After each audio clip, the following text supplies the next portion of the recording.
Hello everyone! If you are a complete beginner in chess, this video is meant for you.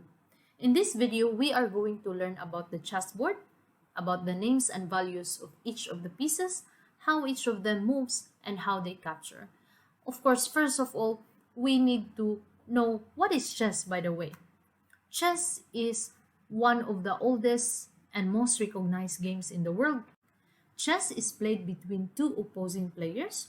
One player plays with the white or light shaded pieces, while the other player plays with the black or dark shaded pieces.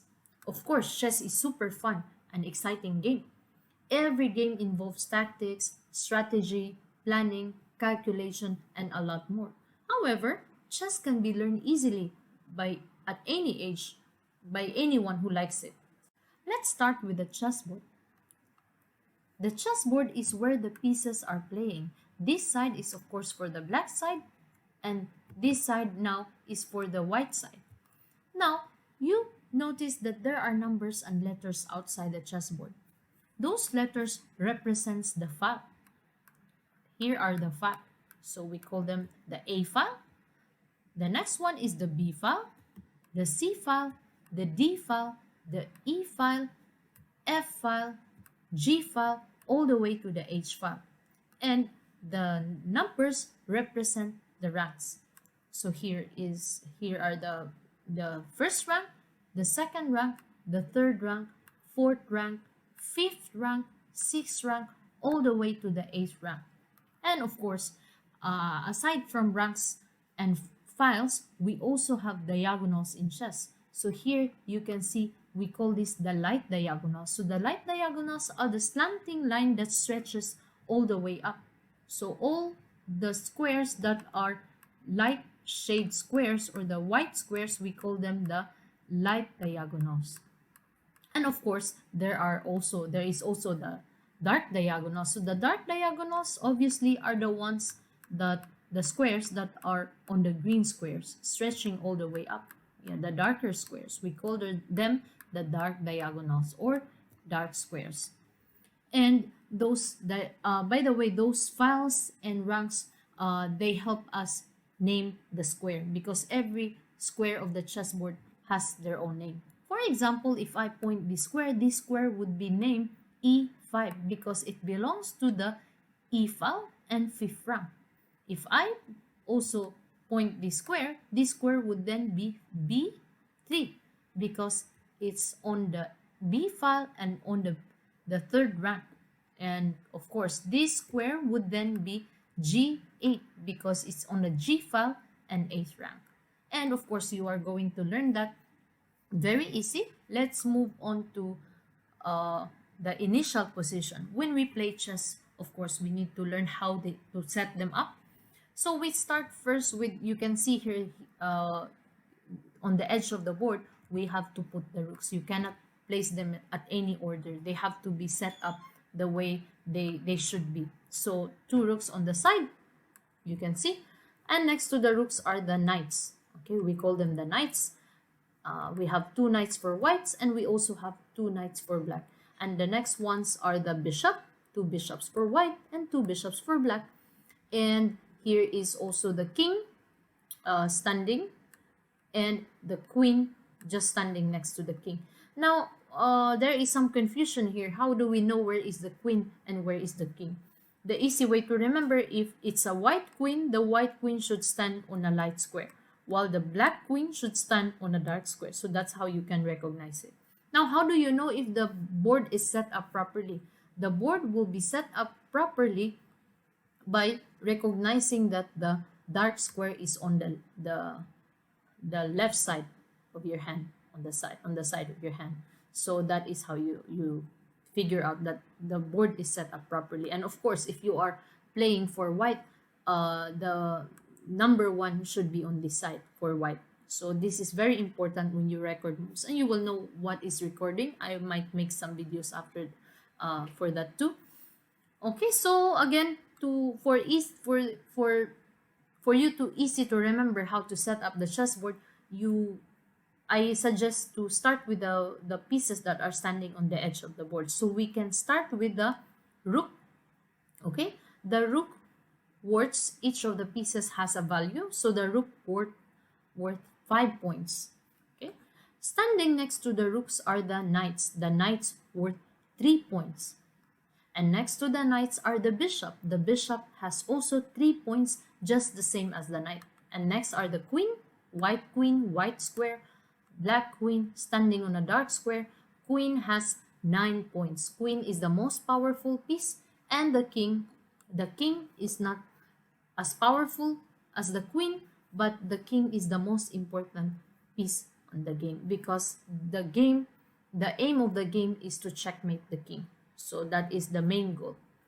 And of course, we have the pawns. The pawns are worth 1 point. Okay. Now, how do we set them up again? Who should be standing on the square? You can pause and guess. Okay.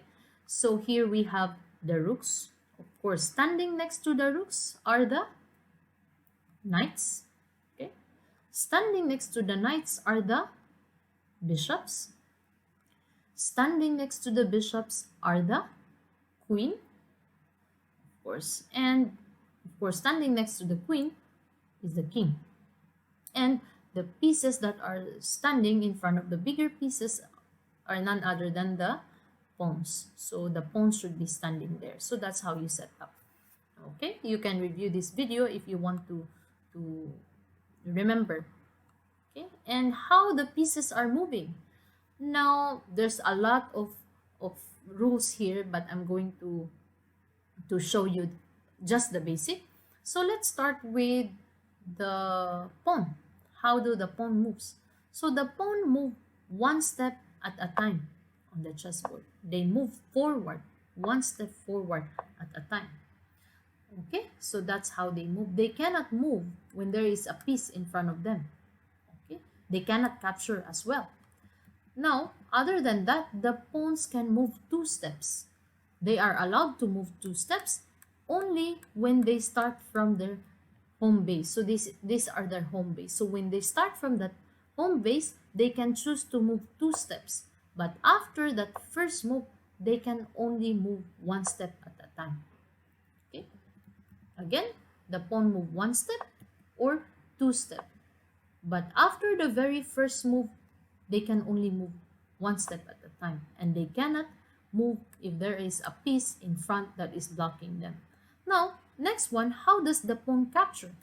The pawn capture sideways. So like this, the pawn can capture sideways forward. So if I move a pawn here, the pawn can capture forward on both sides. So if there is a pawn standing in front, that means I can capture. If there is a pawn standing there, I can capture. By the way, chess is a game that take turns. So white always start the move first, then black will play the move next. So it's taking turns. White move, black move. So we cannot just move and then capture something. So that's not allowed in the game. So here you can see that this pawn cannot be moved because there is another pawn blocking its way. This pawn cannot move because there's another pawn, but we can move this pawn, of course. But if there is something to capture here, this pawn would be able to capture this one. So we can capture. Next rule about the pawn is that the pawn cannot capture backward. They cannot also move backward. So they can capture this way, but they cannot capture that way. They can be pushed forward if you don't like to capture this pawn, of course, but they cannot move backward. Actually, among all the pieces, only the pawns are the ones that cannot be moved and cannot capture backward. Okay, the next one is among these three, which one can we capture? So here, obviously, we can capture the pawn on the d6. Yeah, and here, if it's black's turn, black can capture this way. Of course, black cannot capture this way. That's not how we capture with pawns.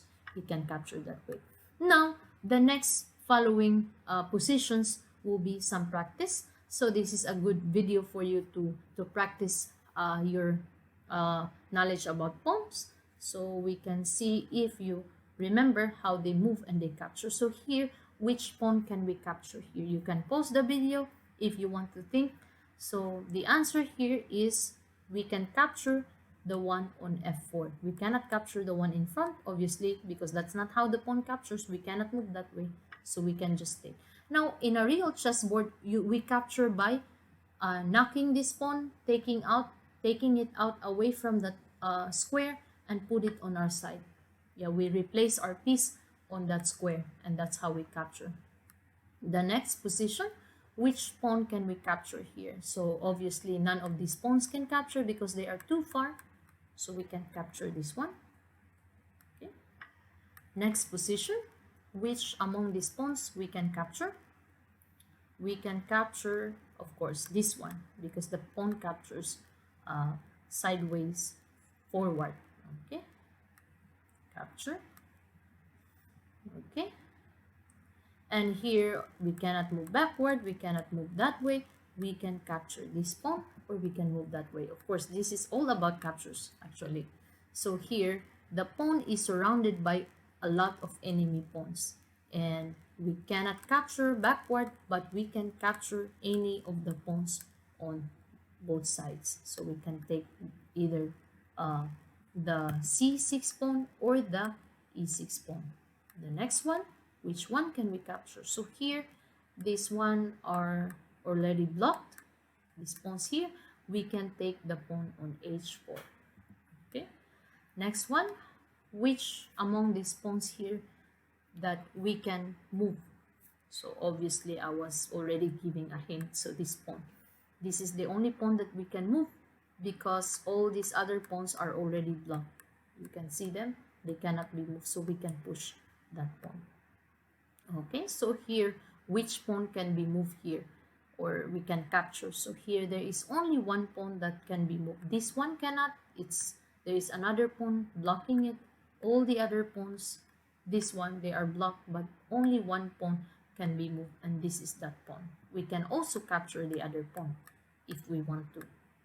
Okay, now that is how we move the pawns. You can practice the pawn game when you are at home or somewhere. So now let's move on to the rook move. So the rook worth 5 points, and the rook moves on a straight line. Now we can move on the side, forward, backward, on sideways. Now the rook can also move in between, can move 1 step or 2 steps, anywhere he wants. Yeah, so this is how actually the rook move. You can move up, we can move all the way to the edge, we can move anywhere as long as it's on the straight line. Yeah, straight line.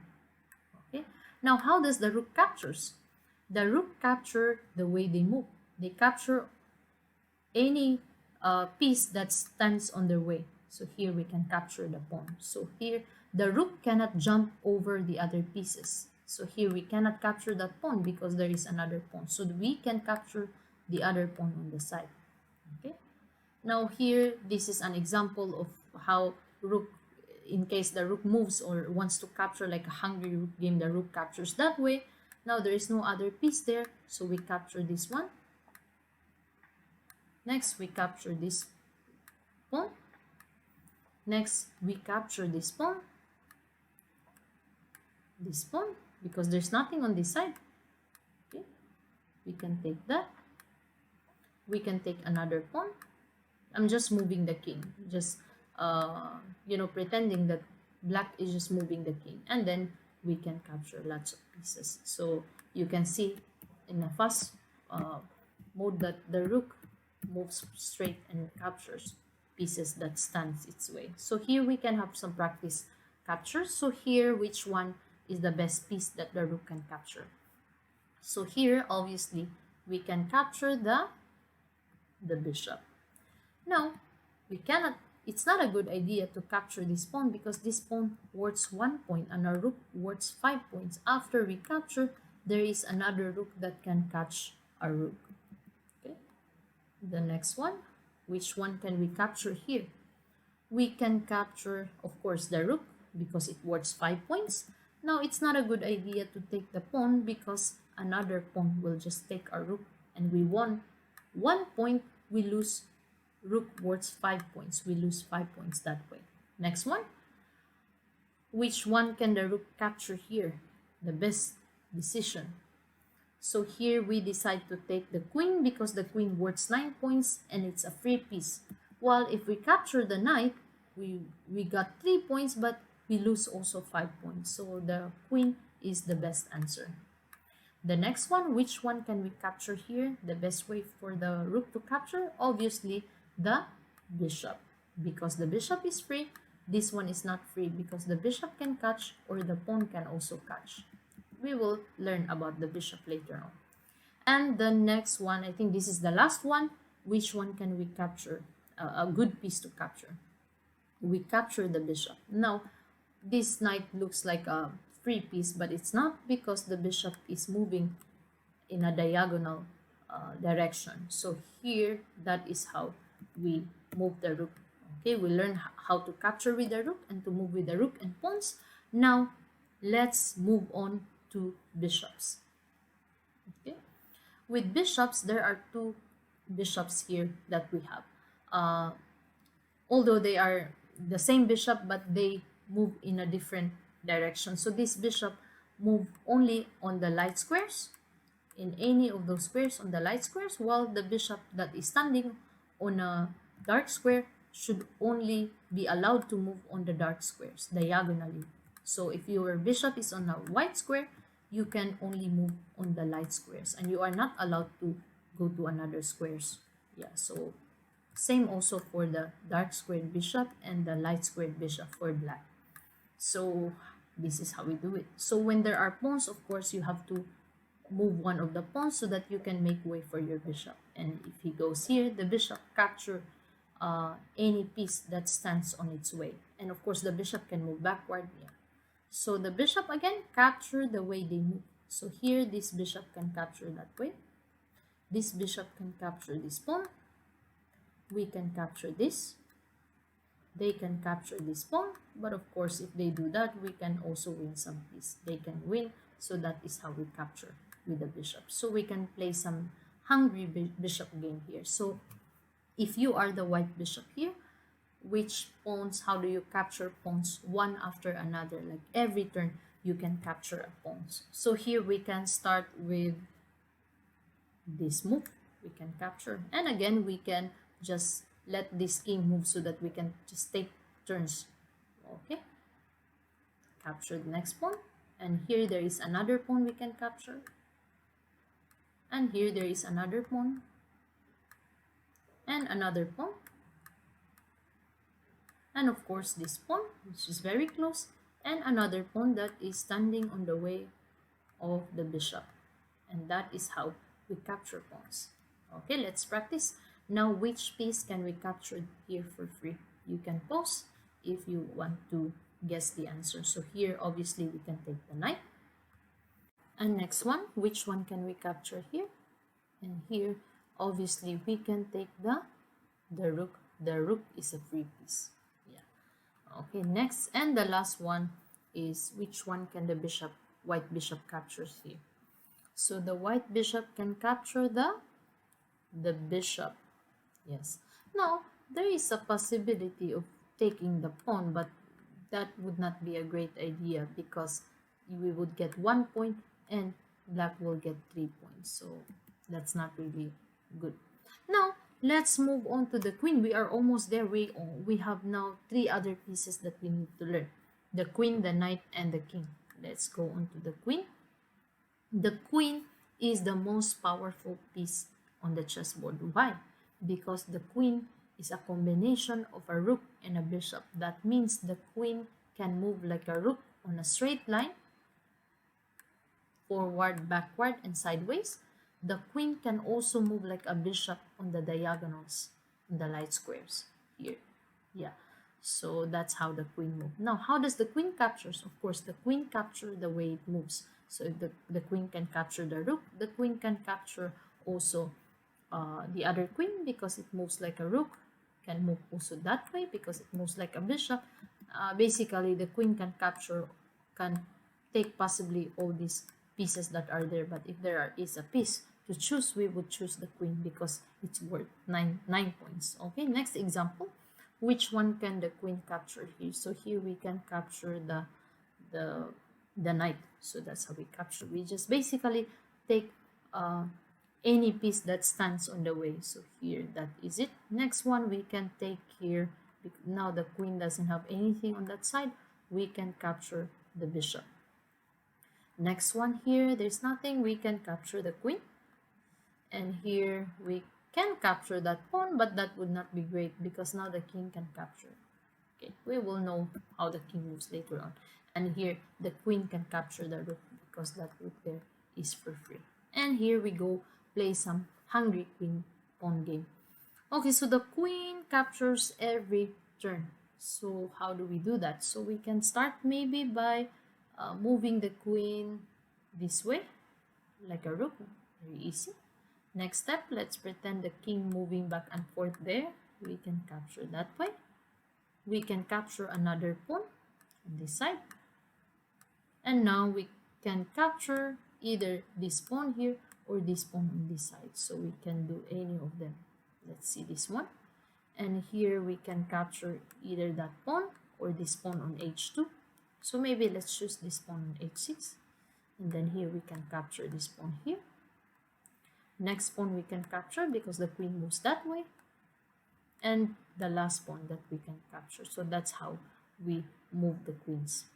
Okay, now let's move on to the, after the most powerful piece, let's move on to the most important piece. Now, king is not as powerful as the queen or other piece, but the king is the most important piece on the chessboard.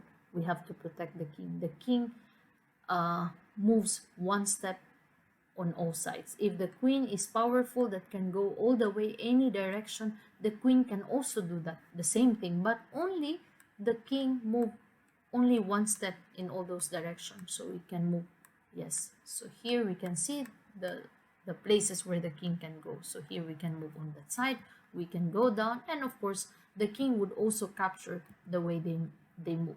But there is one thing about the king cannot go near each other. If you go close to the king, that would be an illegal move or a move that is not allowed, and you will get some warning for doing that. So if now it's black's turn, black cannot move anywhere close to the other king, same also as white. So how does the king capture again? The king capture the way they move. So here you can see we can capture this pawn on this side because the king would be moving that way. Now we cannot capture this pawn here because the bishop is protecting it, and that would, we will get illegal move. We cannot also move the king in a square where enemy piece can capture it or attacking it. So here we cannot move there because the bishop would be attacking. This king will not be able to move in any square down there because there is a rook. The rook are attacking those squares. Now the king cannot move up, there's a bishop, but the king can move on those squares. Those are safe for the king. That's how we move our king. That's how we move our king. Now let's move on to the most interesting and most challenging piece to learn for most chess beginners, and that is the knight. Okay, so how do we move the knights? There are two knights for white and also two knights for black. So knight is very special because among all the other pieces, among all the pieces, the knights are the only piece that can jump over the other piece. So here is how it looks like. The knight jumps over the two pawns on that side. Okay, now how do we do that? We are making an L shape or a move L. So here we make two steps, and then the next move we make a turn. So we do L shape. Now the other knight also can do an L shape by moving two steps and making a turn to the next. So that's how we move the knight. Now the other knight also can move L shape like this. Now I'm going to show you how the knight move in a different view. So here it is. Imagine the knight standing in the middle. So how do we move the knight in an L shape? Again, we will do two steps, straight line, and then turn. How do we do that? Two steps, straight line, and then we make a turn. So that means this knight can jump on that square. We can also move on that square because we do already 1, 2, and then we already make a turn Yeah, on that side. So the knight can also move 2 steps on the side and then make a turn, the next move. Here, turn on that side. 1, 2, and then turn. That means we can move on that side. We can also move on this side, of course. We can move backward also. 1, 2, and then we make turn. Turn to the left or turn to the right. 2 steps forward, turn to the left, and turn to the right. So here I'm going to circle all the squares where the knight can jump.